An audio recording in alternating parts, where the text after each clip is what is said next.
আসসালামু আলাইকুম সুপ্রিয় দর্শক শ্রোতা, নীরব জনতা এবং জাগো জনতার চ্যানেলের পক্ষ থেকে আমি মোহাম্মদ শহীদুল ইসলাম আজিম আপনাদের সকলকে জানাই শুভেচ্ছা। প্রিয় দর্শক শ্রোতা, শিক্ষা ব্যবস্থা অথবা রাষ্ট্রীয় ব্যবস্থা সবকিছুই তৈরি করা হয়েছে জনকল্যাণের জন্য।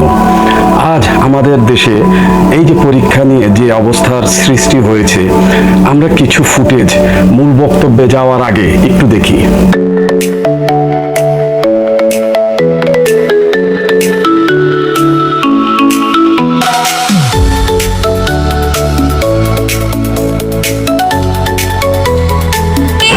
মুরগি বলতেছে প্রশ্ন 2 বছর আগে করা হয়েছে, এটার যথাযথ প্রমাণ?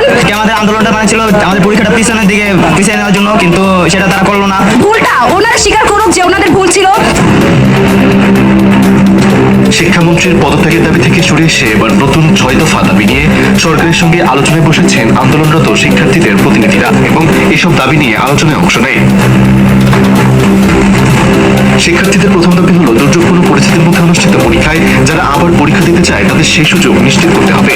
অর্থাৎ প্রতিকূল পরিস্থিতির কারণে যেসব শিক্ষার্থী পরীক্ষায় ঠিকভাবে অংশ নিতে পারেননি অথবা নিজেদের প্রত্যাশা অনুযায়ী পরীক্ষা দিতে পারেননি, তারা চাইলে যেন আবারও সেই পরীক্ষায় অংশ নেওয়ার সুযোগ পায়। এর সঙ্গে দ্বিতীয় দাবিতে শিক্ষার্থীরা বলছে, একই বিষয়ের পুরো পরীক্ষায় অংশ নেওয়া শিক্ষার্থীদের আগের পরীক্ষা ও পুরো পরীক্ষায় পাওয়া নম্বরের মধ্যে যেটি বেশি হবে সেটি চূড়ান্ত ফল হিসেবে গণ্য করতে হবে। শিক্ষার্থীদের তৃতীয় দাবি প্রশ্নপত্রে থাকা ভুল নিয়ে। তাদের দাবি প্রশ্নপত্রে কোনো ভুল প্রশ্ন থাকলে তার জন্য পরীক্ষার্থীদের পূর্ণ নম্বর দিতে হবে, কারণ প্রশ্নপত্র তৈরির ক্ষেত্রে কোনো ভুল হলে তার দায় যেন শিক্ষার্থীদের উপর না পড়ে এবং সেই ভুলের কারণে কোনো পরীক্ষার্থী যেন নম্বর হারিয়ে ক্ষতিগ্রস্ত না হয়। চতুর্থ দাবিতে আন্দোলনকারীরা বলছেন, চলমান অস্থিতিশীল পরিস্থিতির কারণে অনেক শিক্ষার্থী মানসিক চাপের মধ্যে রয়েছে, তাই তাড়াহুড়ো করে পুনরায় পরীক্ষা না নিয়ে তাদের আগে মানসিকভাবে স্বাভাবিক হওয়ার জন্য পর্যাপ্ত সময় দিতে হবে। পঞ্চম দাবিতে প্রশ্নপত্রের ধরনে হঠাৎ পরিবর্তন আনার বিষয়টি তুলে ধরেছে শিক্ষার্থীরা। তাদের অভিযোগ, কোনো পূর্ব ঘোষণা ছাড়াই প্রশ্নপত্রের ধরনে পরিবর্তন আনা হয়েছে। আগের বছরের তুলনায় এবার প্রশ্নের ধরন ভিন্ন হয়, তা অনেক শিক্ষার্থীর কাছে অপরিচিত ছিল, ফলে পরীক্ষার সময় অনেকেই সমস্যায় পড়েছে বলে দাবি তাদের। আর ষষ্ঠ ও শেষ দাবিটি পরীক্ষার হলের পরিবেশ নিয়ে। শিক্ষার্থীদের অভিযোগ, পরীক্ষা চলাকালে সচেতন গার্ডেন নামে কিছু শিক্ষক কঠোর ও বিভ্রান্তিকর আচরণ করছেন, তাই এমন আচরণ বন্ধ করার দাবি জানিয়েছেন তারা। এর আগে শিক্ষার্থীরা শিক্ষামন্ত্রীর পদত্যাগ সহ 3 দফা দাবিতে আন্দোলন করছিল, তবে সচিবালয় সরকারের সঙ্গে আলোচনায় অংশ নিতে যাওয়া প্রতিনিধি দলের নতুন 6 দফা দাবির তালিকায় শিক্ষামন্ত্রীর পদত্যাগের বিষয়টি আর রাখা হয়নি।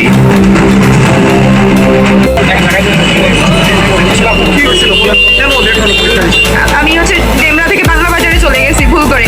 এখান থেকে অনেক চেষ্টা করছি এখানে আসার জন্য, শেষমেশ 10 মিনিট আগে আসছি কিন্তু ঢুকতে দেয় নাই। 10 মিনিট আগে ঢোকা যাবে না। শেষ সময় আসছেন, আসলে শেষ সময় আসলে তো তাদের তো কিছু করার নাই, কিন্তু বুঝতে হবে বৃষ্টি অনেক ছিল, আমি তো ভুল করে চলে গেছি। আমরা ইচ্ছে করে দেরি করি নাই।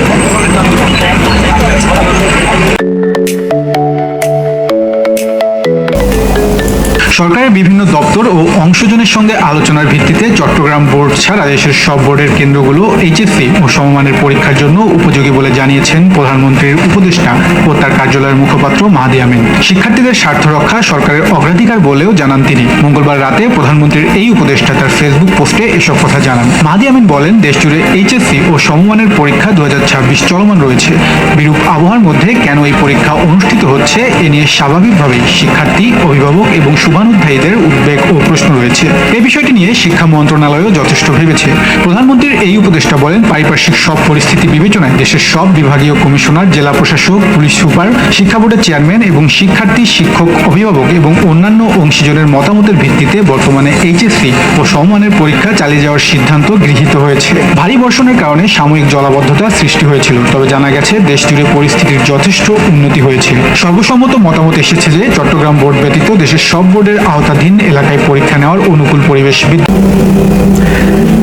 প্রিয় দর্শক শ্রোতা, আপনারা দেখেছেন, যেহেতু বর্ষাকাল ছিল, দেশের প্রচুর বৃষ্টি হয়েছে এবং প্রতিটি জায়গাতে দেশে কম বেশি পানি উঠেছে। হয়তো প্রতিটি কেন্দ্রে পানি উঠেনি, কিন্তু বেশিরভাগ কেন্দ্রে পানি উঠেছিল। অনেক শিক্ষার্থী যথাসময়ে উপস্থিত হতে পারেনি এবং তাদের আরো অনেক ছোটখাটো দাবি দাওয়া আছে। তো বিভিন্ন দাবি দাওয়া নিয়ে তারা রাস্তায় নেমেছেন অনশন করতে। প্রিয় দর্শক শ্রোতা, মাঝখানে একটু বলে নেই, ঠান্ডাজনিত কারণে আমার হয়তো কথায় একটু সমস্যা হচ্ছে। দয়া করে আপনারা বিষয়টি সাদরে গ্রহণ করবেন এবং ক্ষমার দৃষ্টিতে দেখবেন। তো ফিরে আসি আবার আলোচনায়। তো যেহেতু বৃষ্টির কারণে অনেকে পরীক্ষা হলে অথবা কেন্দ্রে উপস্থিত হতে পারেনি যথাসময়ে, কাউকে ঢুকতে দেওয়া হয়নি এবং প্রশ্নপত্রের বিভিন্ন রকম সমস্যা এবং ফার্মে মুরগি বলা হয়েছে ইত্যাদি ইত্যাদি অনেক সমস্যা। তো ছাত্ররা যখন আন্দোলনে নেমেছে রাস্তায়, তো আমাদের দেশের যারা বর্তমান সরকার দলীয় অর্থাৎ বিএনপির ছাত্র দলের নেতা, তো সরকারের যারা বিভিন্ন পর্যায়ে আছেন, তাদের উচিত কি নয় যে এটাকে শান্ত করে, যেহেতু ছাত্ররা তারা দাবি দাওয়া করবে, আমরা যারা সিনিয়ররা বড় ভাই পর্যায়ে আছি তারা বুঝিয়ে তাদের বিষয়গুলো মেনে নেই। এখন এর উল্টো যদি আমরা এই ধরনের কথা বলি, আসুন দেখি।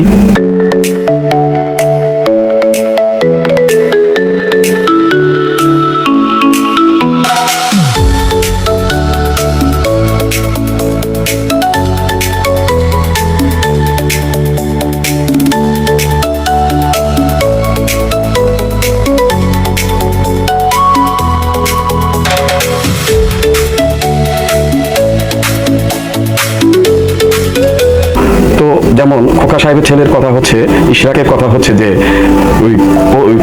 শিক্ষামন্ত্রীর, আমি দুঃখিত, শিক্ষামন্ত্রীর পদত্যাগ নয়, বরং মানে তোমাদেরকে পদত্যাগ করাবো। এবং দুঃখিত, রাকিব ভাই বলছেন যে আমরা প্রস্তুত আছি যে কোনো ব্যাপার, অর্থাৎ মানে খারাপ হোক ভালো হোক সেটাকে তারা প্রতিহত করবে। তো প্রতিহত, অথবা একজন বলছেন প্রতিহত করবেন, আরেকজন বলছেন পদত্যাগ করাবেন। কেন ভাই, আপনারা কাদের বিরুদ্ধে দাঁড়াচ্ছেন? কেন পদত্যাগ করাবেন? কয়টা ছাত্রকে আপনি পদত্যাগ করবেন? এটা আমি বলছি সাদেক হোসেন খোকা সাহেবের ছেলে ইশরাক হোসেনকে। এবং কাদের বিরুদ্ধে দাঁড়াবেন, কেন দাঁড়াবেন, এটা আমি বলছি ছাত্র দলে রাকিব ভাইকে। আপনারা তো গার্জিয়ান স্বরূপ আচরণ করে তাদেরকে আবারও মানে পরীক্ষায় আনতে পারেন, হয়তো বা পরীক্ষাটা একটু পিছিয়ে দিলে কি হয়।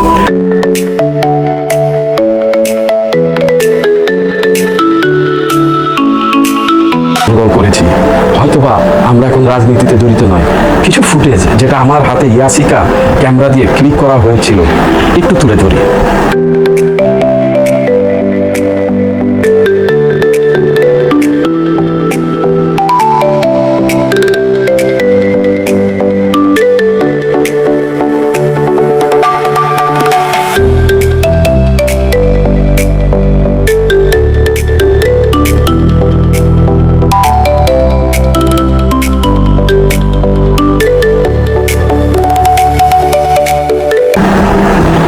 প্রিয় দর্শক শ্রোতা, হ্যাঁ আপনারা দেখেছেন সেই ফুটেজগুলো। দেখেন সেই কবে 90 সালের কথা, পিন্টু ভাই তখন পর্বে মানে তরুণ ছিলেন, তারপরে বিএনপি ক্ষমতায় আসে এবং পিন্টু ভাই নাসিমা আক্তার কল্পনা আপাকে বিয়ে করে সংসারী হন। তারপরে তো গত সরকারের সময় পিন্টু ভাইয়ের মৃত্যুবরণ করেন সেই কাশিমপুর কারাগারে। এইটা নিয়ে অনেক মানে বিতর্কর ব্যাপার আছে, তো আমি সেই বিতর্কে নাই গেলাম। আমি বর্তমান প্রেক্ষাপট নিয়ে কথা বলছি, তাই বলি আমরাও ছাত্র রাজনীতি করেছি, বরঞ্চ আমরা সাধারণ ছাত্রছাত্রীদের পক্ষ হয়ে তাদের বড় ভাই স্বরূপ, গার্ডিয়ান স্বরূপ থেকে তাদেরকে আমরা ম্যানেজ করে যেটা ভালো হয় সেই সিদ্ধান্তটাই না হয় আমরা নেই, এটাই তো হয়। শুধু তাই নেই, আমাদের যে শিক্ষা উপদেষ্টা প্রধানমন্ত্রী তিনি বলেছেন যে শুধু চট্টগ্রাম বাদে দেশের সমস্ত জায়গায় অবস্থা ভালো আছে। কই, আমরা তো ঢাকার অবস্থা ভালো দেখিনি। এবং বিভিন্ন আরো জেলা পর্যায়ে বরিশাল বলেন এবং সিলেট বলেন, কোথায় পানি না উঠেছে। তো শিক্ষা উপদেষ্টা সাহেবের এই কথাটা কতটুকু সমুচীন, এটা প্রিয় দর্শক আপনাদের বিবেকে ছেড়ে দিলাম। একজন শিক্ষা উপদেষ্টা, তার কথার অনেক তারতম্য, অনেক কিছু নির্ভর করে। তো তার কথা হয়তোবা ভেবে চিন্তে বলা উচিত। তিনি কোথায় পানি উঠেনি, কোথায় উঠেছে সেই তালিকাটা দিক, তিনি হয়তো সরকারি পর্যায়ে বিভিন্ন জায়গায় থেকে তালিকা নিয়ে দিবেন।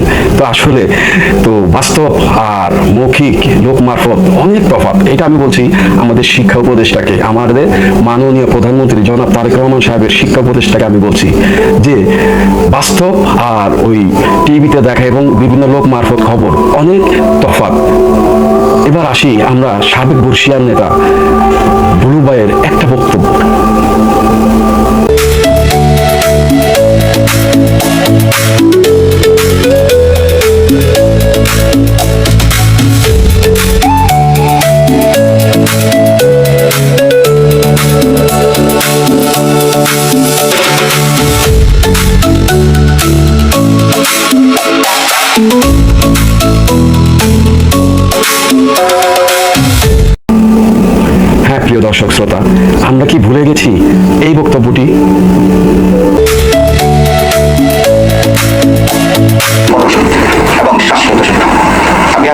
উদ্দেশ্য করে বলবো যে আপনারা আপনাদের সমাবেশ শেষ করে শান্তিপূর্ণভাবে ঢাকা শহর ত্যাগ করুন। আপনাদের রক্তচক্ষুকে বাংলাদেশ আওয়ামী লীগ ভয় পায় না।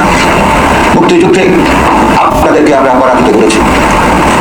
আপনারা যদি আবারও সংঘাতের পথে এগোন, আওয়ামী লীগ একাই আপনাদেরকে সাহায্য করতে যথেষ্ট। আমি আহ্বান করবো যে আজকে সন্ধ্যার আগে আপনারা ঢাকা শহর ত্যাগ করুন।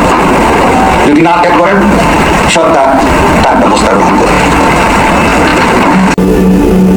হ্যাঁ প্রিয় দর্শক শ্রোতা, যদিও তিনি মারা গেছেন, গত আওয়ামী লীগের সময় হেফাজতকে বলা হয়েছিল এইভাবেই অনেকটা যে আওয়ামী লীগ দলই যথেষ্ট।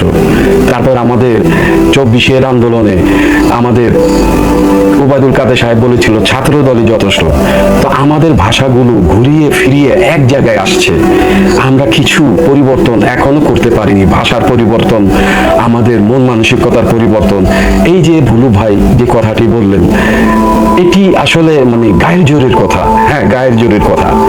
আমরা সৈয়দ আশরাফকে দেখেছিলাম এইভাবে কথা বলতে।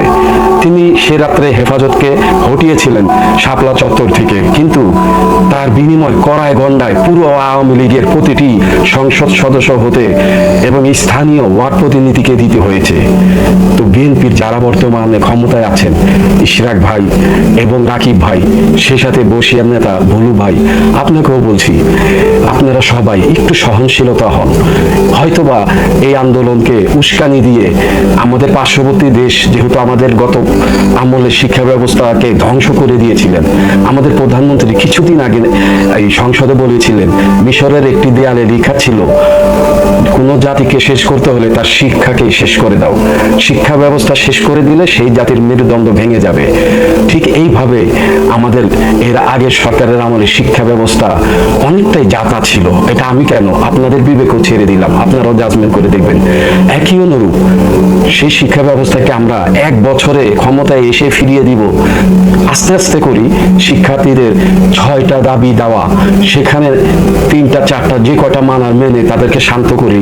আমরা কোনো কালো শক্তিকে আবারও আবির্ভাব হতে না দেই। 1 বছরে এসেই আমরা সব সমাধান করব সে চিন্তা না করে আস্তে আস্তে করি, সবাইকে সহনশীলতা এনে করি। প্রিয় দর্শক শ্রোতা, আমরা বর্তমানে মালদ্বীপে দেখেছি বালেন্দ্র সরকারের বিরুদ্ধে আবার ছাত্ররা ফুঁসে উঠেছে।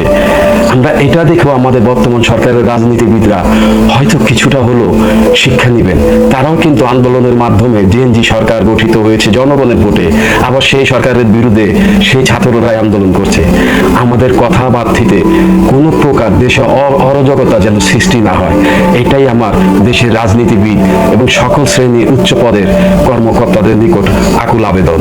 পরিশেষে বলছি, আমার ভিডিওটি আপনারা শুরু থেকে শেষ পর্যন্ত দেখবেন, তাহলে সবকিছু মিল পাবেন।